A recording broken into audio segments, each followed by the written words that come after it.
My name is Fawzia, Honorable Fawzia Yusuf H Adam. I am a member of parliament in Somalia and currently a presidential candidate.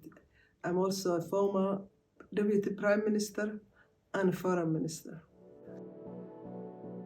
Well, I have been a daughter of a diplomat and a politician, but also my husband was a general and a politician.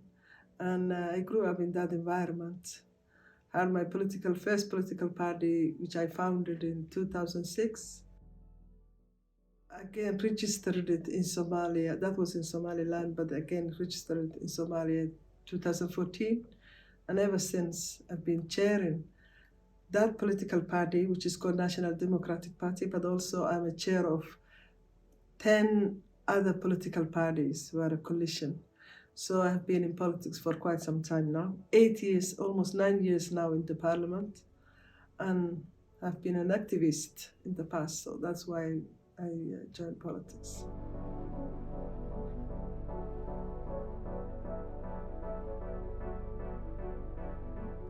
Well, I believe in that Somalia deserves better. Somali people deserve better than what's going on now.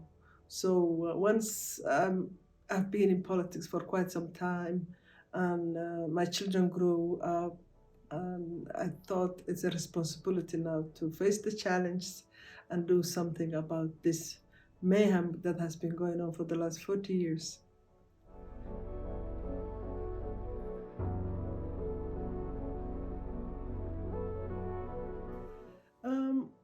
With regard to the university, I watched 1997, I watched a clip of young people just graduating from high school. Actually, they had 2 years left.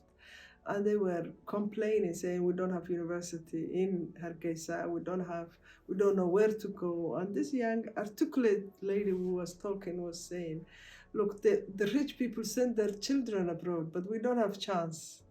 So we would like to get help with that. So that's when I decided that I can do it. And I consulted with my father, who was also one of the 2 fathers of education of Somaliland, who started the first primary school. So I consulted him and said, Dad, I need to assist those kids. And he said, yes, you can. And with my advice, you can.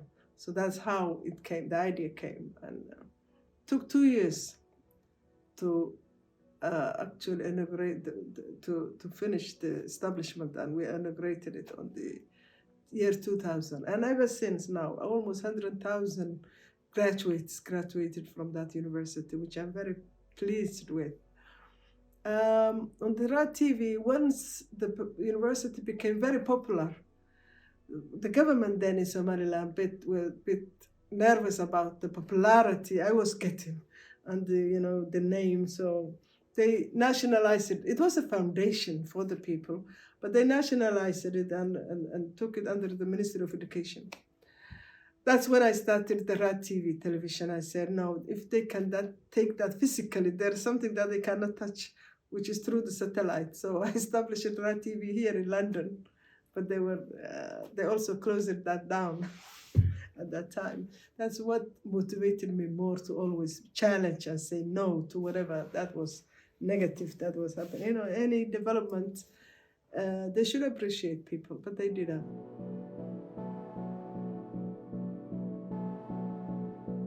I think Somalis are now almost prepared now. They've been, for the last 40 years, there was civil war, and women were the ones who were keeping the family together, replacing responsibilities of men, whether they were teachers or whether they're business people, or whether they were doing all kinds of work abroad in diaspora, keeping the families together, sending remittances. So the role of women has become, people are aware of the responsibilities women took over during the war, and that happened in over the other countries. When Europe was in war, women were taking the responsibilities of men. So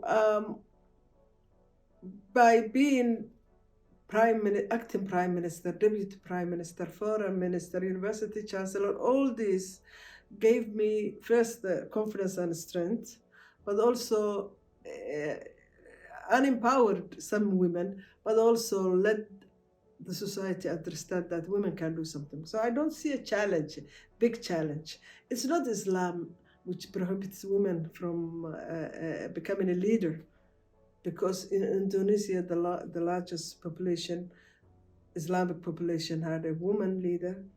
Bangladesh, for the last over 50, almost 50 years, had women leaders. Pakistan. In Africa, we had women. We had Sir Leif Johnson. We have now President of Tanzania.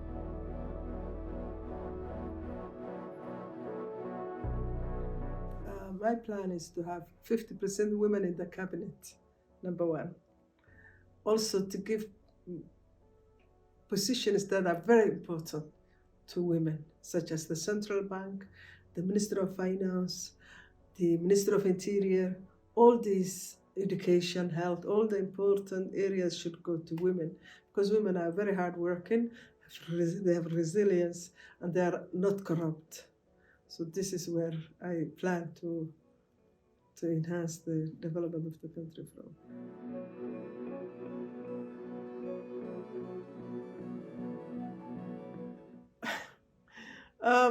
We don't have luxury life anymore in Somalia. It's just, we're just resilient. We try as much as we can to get rest when it's possible, whenever it's possible. But we have more priorities, yeah, which is stability, political stability, and peace in the country, which we think about more. But health is also important, I know that, but unfortunately, it's tough to just think about, relaxation all the time.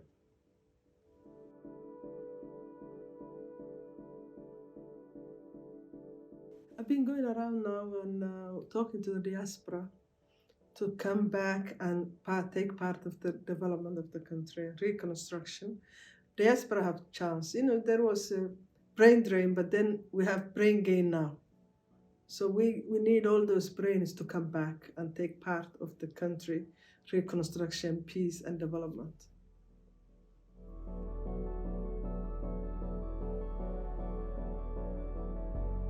It is unfortunately not one person, one vote.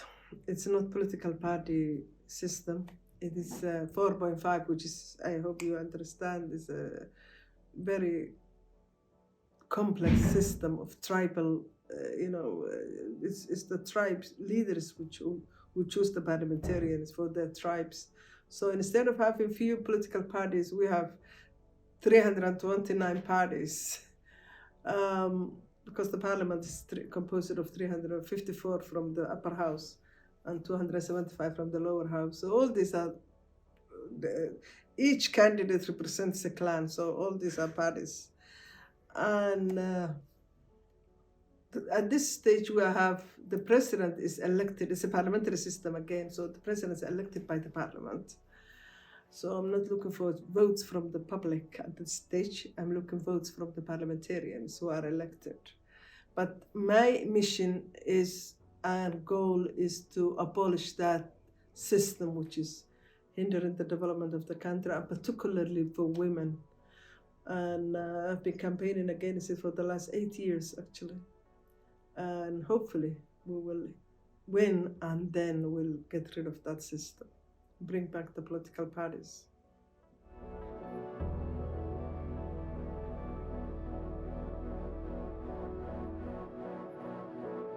Well, hopefully I will win.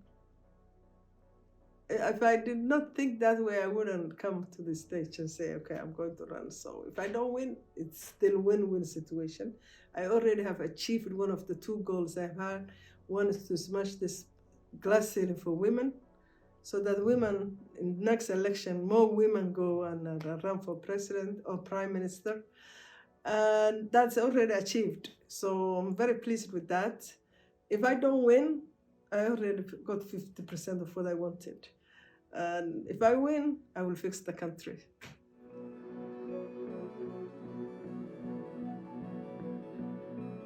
My message to the Somali women are, you can do it. If you think you can, you can. You can run for president. Islam doesn't stop you, doesn't prohibit that. you can become a prime minister, come and just come to the front and compete. Don't ever think you will not be allowed, because I hear that a lot. Oh, they will not allow you. No, that I'm not asking anyone to allow me. I'm competing against men, and they can do it. And the country will benefit more, women will benefit more than anyone if they come and try to run for the highest positions of the country. And they can do it easily. I don't think it's difficult.